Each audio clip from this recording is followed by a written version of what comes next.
Lord, thank you for the blessings. Thank you for my family and my parents. I love you, Lord.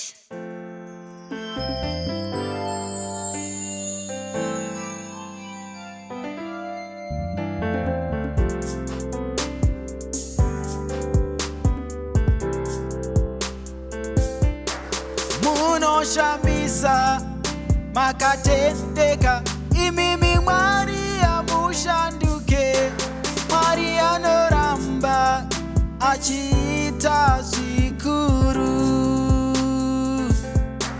Zuva nezuva pandinofamba ndinoona ukuru wenyu. Imi munoramba muchiita zvikuru. Iye Maria anoramba achiita zvinoshamisa. Iye anoramba achiita zvikuru. Iye Maria anoramba achiita zvinoshamisa. Iye anoramba achiita minana. Maitiro enyu Maria anoshamisa.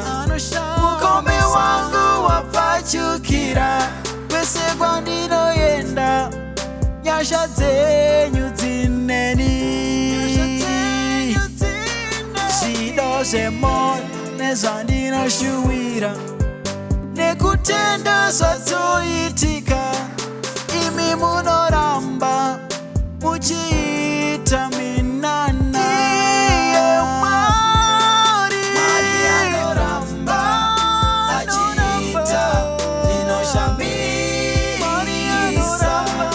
Iye anoramba achiita zvikuru. Iye Maria anoramba achiita zvinoshamisa.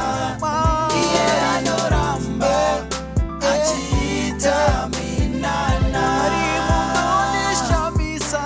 Maria anoramba achiita zvinoshamisa. Iye anoramba achiita minana. Maria anoramba achiita zvinoshamisa. Iye anoramba achiita minana. Minana, that's who you are.